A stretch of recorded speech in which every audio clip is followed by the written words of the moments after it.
It's time to go everything DB, good D and bad D. Darius, what do we have? Let's Here we go, with the good D, talking about highest rated games by PFF since we're holding their water today. 99.9 grade for Isaiah Rodgers. Had an unbelievable game, had a pick six that we've seen a couple of times earlier throughout the week. And this, look, you get a little positive gain if you're the Bengals 1st and 10. Nope, stripped it, picked it up, and took it back to the crib for his second touchdown. The only Vikings defender to ever score multiple TDs in a game. We've been talking about this punch out. You rarely see it from guys of his stature, especially on a big tight end. But when you attack that ball, strip it, pick it up, and then crib it, I mean, that's the trifecta. He is a special player. Big addition to this Minnesota Vikings defense. And this is just this is one of those games you dream about on Saturday night when you go to sleep, man. Big time game by this guy. I'm going to score 2 touchdowns tomorrow. Yeah. NFC Defensive Player of the Week, and obviously rightfully so. Very violent defense, though. Yes. On the zoom in there, the punch out very violent. Then linebacker over there was violent. It feels like B-Flow's defense humming. Isaiah Rodgers perfect for them. We're also incredibly happy for Isaiah. Yeah, he bounced back. You know, you go through some shit. He was suspended for a year. You know, young player made some mistake, former Colt. Went and won a Super Bowl with the Eagles, and then was a big-time addition here. Eagles maybe even missing him a little bit because they're still trying to figure out who's going to be that other corner opposite of Quinyon Mitchell. But, yeah, he is making a great career for himself. Number Brian 2. Flores, lot of good D. Oh, yeah, a lot of good D. Pause on that, but yes, a lot What are you talking about? We just saw. A lot of good defense. A lot Great of defense. good D from B-Flow. It's Just good D everywhere.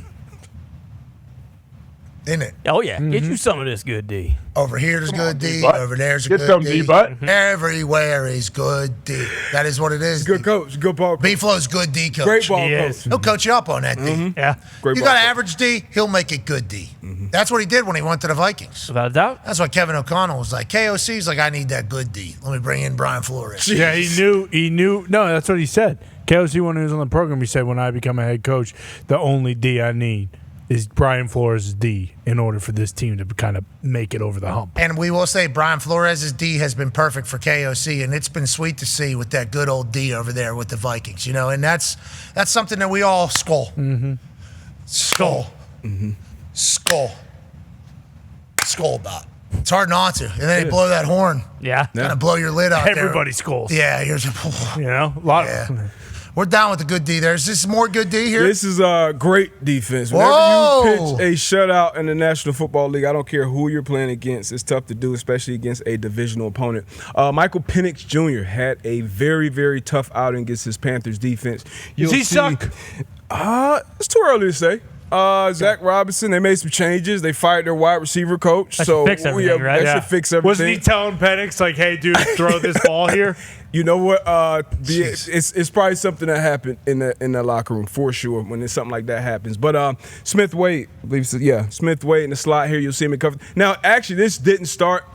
It's great defense in my opinion. You run it here and then you pause it right before he throws the ball. You got a dagger concept at the bottom of the screen, and Ray McLeod is going to be wide open coming in. Usually, want to hit this guy about 2 yards outside of the hash.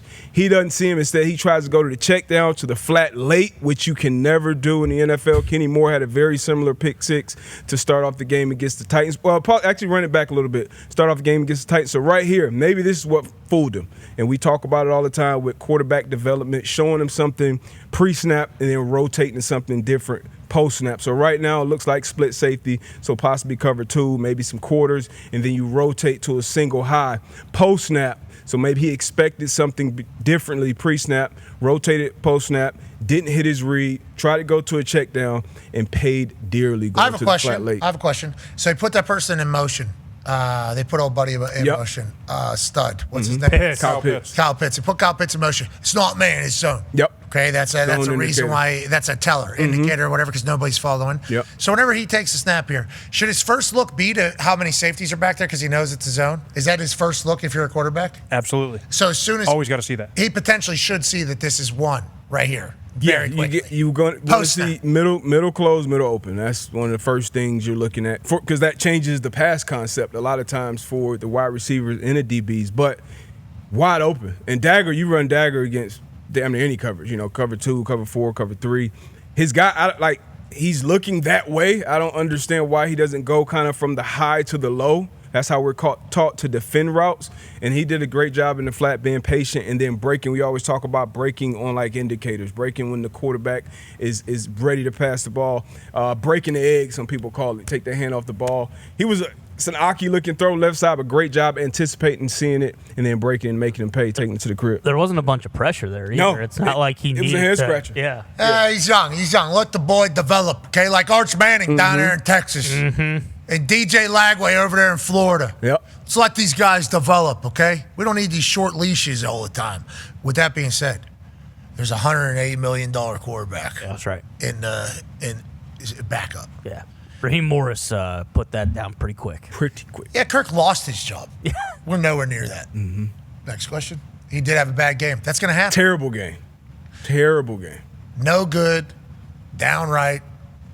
Absolutely terrible game. Yeah, it was bad. Let's bury the ball. Yeah, that's Barry Ball for sure. You never want to get shut out. Young quarterback or quarterback, I don't care. C.J. Stroud had a great rookie year, have been struggling since. Big moment in the game. It's fourth quarter. You're down a touchdown.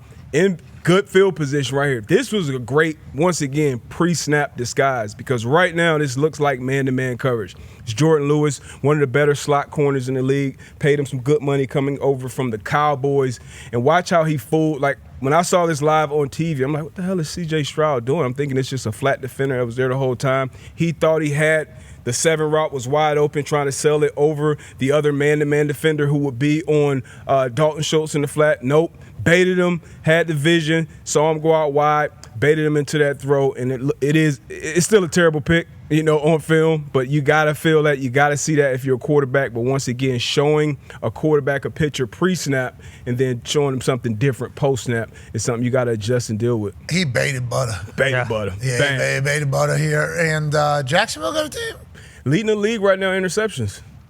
So I believe Travis Hunter playing defense? He is. He's playing a lot of defense. And he's getting it. I think he's playing good. He had some bang plays with Nico Collins, but he's playing good on both sides of the ball. I think as the season goes on, I feel like maybe a little lost in the sauce a little bit on offense.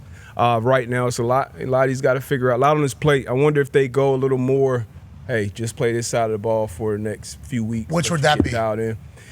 That's on Liam because he's dynamic. Yeah, when he got the ball. Yeah. When he got the ball on Sunday, I mean, it was election. Yeah, it should have been a 5-yard gain, and it was a 15-yard first down. Yeah. And then on defense, look, we saw him covering this guy. He's a part of this play here, fourth quarter. Obviously, big play in the game. He's out there locked down. Yeah, but if I had to choose, offense. You talk about quarterbacks being paid a ton of money, being handed the keys. Number 1 pick, already got a second contract, new coach. Let's see what we got with this guy. And you don't want one of your more talented players not really knowing where to line up and because you can't play. You got to be able to just react and let those skills fully flourish. There can be maybe some situations defensively. For sure. That you kind of have him out there because he's obviously an insane athlete and has the capability of doing it. And if they have a bunch of weapons on the other side, maybe get him a chance to get out there. There he is with the ball in his hands. Bang. Yeah. So when you see some shit like that, it's all right. We gotta let's get the ball in this guy. Gotta get this guy the ball. Yeah. Is he returning kicks too, or what do we got Let's going get him on? some touches for sure. What were you gonna say, AQ? Felt like you were gonna say something. So ETN's also, I think, number 2 or number 3 in the league in rushing. So they have a very good run game. Their offensive line's drastically improved. They got the quarterback. They got some receivers. The tight end Brenton Strange has become a guy. So they're pretty good. Yeah, they traded Tank Bigsby, and their backup now Basil Tutin. Actual name Bhasyl, I think. Tutin. Very good. Has scored the last 2 games. Like, he honestly almost complements ETN better because he's like a shorter, shiftier guy, whereas Tank was more so just like, hey, run right downhill, right through a motherfucker's face. And Liam, good play designer and good play caller, right? Great play designer and great play caller. Okay, Jacksonville. How do we feel about the quarterback? Trevor Lawrence? Yeah, how do we feel, AQ? There's still a lot left to see. He stinks. I think his stats were 20 of 40 this past week. 20 of 40. Hey, I'm getting the Hall of Fame, MLB. I mean, Yeah. First bout. There's just still Great too many player of all time. inconsistencies. Right? Too many, and there's also decisions that are made that it's like, that's a bad decision. Yeah. Too many bonehead plays. Yeah. Like, Still. maybe you miss a throw, like that's going to happen, but like decision and miss throw. At this stage, I think a lot of people are like, when are we? When is it? Are we ever gonna? Yeah. Right? That's all we're 100%. thinking. That's but hey, we see it though. It's there. There's moments of awesome. He's just got that little bit of Ryan Leaf still in him, and once he gets it out, he's going to really fly. Just kind of like lets it loose a little bit. Exactly. Just a little too loosey-goosey with it. Like, once you zero it in a little bit here, I mean, that boy they might win the bowl. Liam will do that. I think I trust him down there. And I'm seeing a graphic on the back here that I have not seen before. Yeah, what is this? Yeah, Liam's calling some good shit to AQ's point. Yeah, this is, I think, the first time we've had a quad box on. Look at the quad box. We got circles on people. Wide ass over. Is that what that is? Yes, and it's not a good one. As you can see here, it's probably difficult for you to see them individually, but these were all 4 of Caleb Williams' touchdown passes. Now, there have been plays, and there always will be plays where fans at home, hey, the guy was wide open. Why not hit? They had one actually earlier this year with DJ Moore, which was an adjustment. Why don't you hit him? So to Caleb's credit, he hit the open guys. Ben Johnson dialed up some good stuff, but let's get to the tape and see 2 of these touchdowns. I mean, you rarely see guys open like that in the National Football League. This is a flea flicker. Pause it. Cover 3. On any level of football, cover 3, what's the cornerback's responsibility? In cover 3? Deep third. Deep third. So that's letting you know top down. So you do not have a run responsibility. The only time you have a run responsibility is if your guy crack blocks, your wide receiver crack blocks, he makes the contact, and then you see the running back downfield, you make a tackle 10 yards down the field. You're a deep third guy. Let it play. So once the ball is tossed to the running back, you should not be firing up, especially when that receiver is doing that. There's no way you or the free safety should be reacting to a handoff or a toss behind the line of scrimmage. Because when you do, this is what's going to happen. And once again, credit to Caleb catching his ball and throwing the piss out of it in stride. Luther Burton, the rookie, big-time play. 65-yard That's touchdown. a hawk. Yeah. Especially with that toss back. I mean, that thing was in the sky. It was like the toss he sent to Coach Johnson in the locker room. And then he puts that thing on the dime. Hell of a ball. Guy's wide open, obviously. Can't have it. You can't have it. But that's discipline. That's like you are a deep third player. So I mean, working perfectly. Learn from it. Yeah. We're gonna hand this off. Everybody's gonna jump. And then they'll be wide open. Like when somebody thought of the flea flicker, this was the exact reaction. Yeah, exactly. This is the exact reaction. This is like a Friday practice script for success. You tell the scout team corner, hey, get ready for a run here. And then you run up, but you don't see guys. You see flea flickers work. But, I mean, for him to be this wide-ass open, once again, a great throw from Caleb Williams to take advantage of. They stay in bounds, too. The terrible job on defense. And this is another one from the quad box, Cole Kmet. Now, wide wing up top, those 2 tight ends. Always has to be some communication between the flat defender, who is the circle safety there, and then the linebacker who's going to be relating to 3. Sometimes even the cornerback, especially if that back is to it. You just got to know, because one of the things we see a lot out of YY are 2 seams, right? So right here, I believe this would be like a cover 3 type look and down in the low red area. Run fake, running back bites up, which he has run responsibility, but nobody takes the seam. Wide ass open. You would think, tight ends. I mean, I don't get it. Like, I don't understand. The run fake actually helps him out a little bit. I think the run fake bringing 3 over to the 2-man side to the YY wing, it brings you like naturally where you could see that vertical, you could turn and run with it a little bit. Yeah, what the hell's going on over there, AJ? I don't know what coverage they're playing. I can't speak for what their responsibilities may be, but I'm sitting there. If I see YY wing, I'm talking to my backer, hey, tell me in the back is away pre-snap. I'm talking like, you let me know if you're with me or you're not. If he stays on that side, I know I don't have any help. If he comes over here to the YY wing, I got help inside. I can drop one back. Oh, I love that. That's Hall of Fame talk right there. That is Hall of Fame. That is Hall of Fame talk right there. I don't know what coverage they're playing, though, to be honest. Yeah, that's a problem. Whenever a Hall of Famer, future Hall of Famer can look at the tape and say, I don't know what they're playing, and you see a guy catch the ball. I don't know if it's a defender within 10 yards of him from the 10-yard line in the end zone. You don't see that once again. Caleb got real excited, threw some real sauce on this thing. Yeah. And it almost makes it look like it's that he's not as open. Because it's kind of a diving catch and it's a quick tap and everything like that. I don't think I realized how wide-ass open all these guys were until we saw this quad box earlier. I was broached with the subject, hey, we want to do a quad box for everything DB. I go, what do you want to do? And then he put the pictures up, and it's like, holy fuck. That's bad. That's 4 different plays? That is, because you see one blown assignment. You'll see a MA or whatever, that happens. 4 plays it's happening. Is this on purpose? Like, what the hell is going on? I mean, questions need to be asked, but you rarely, the one we won't go over, DJ Moore. They're wide receiver. I mean, look at him. Bottom right. What quadrant is that? Is that a quadrant? That's quad 4. I'll say quad 4 right there, wide open in the middle end zone. Once again, no one near him. And then up top right, Trevon Diggs tried to do a quick jam. fell, stumbled, and Rome Odunze right at the field. But once again, the quarterbacks, they got to hit him. They got to find the mistakes, and they got to hit him. So credit to him for hitting them. And to stay with the theme, 2-minute right here. Tie ball game, divisional matchup. 2-minute drive, Trevor Lawrence. Brian Thomas Jr., he was on Good D a couple weeks ago. And now up top right here, these two guys circled. Paul, so whenever they're running the combo coverage here, and I'm going to assume this. Whenever you're running a combo coverage, a big key in running combo coverage with the corner and safeties, we got to be on the same level. Why? Because we want to see the same picture as the corner, as the wide receivers release upfield. If I'm at 5 and you're at 8, we're going to see it and feel the speed differently. And then you have to have rules built into a combo coverage. One of the rules we used to always have, I was usually on the inside as a nickel or either a safety.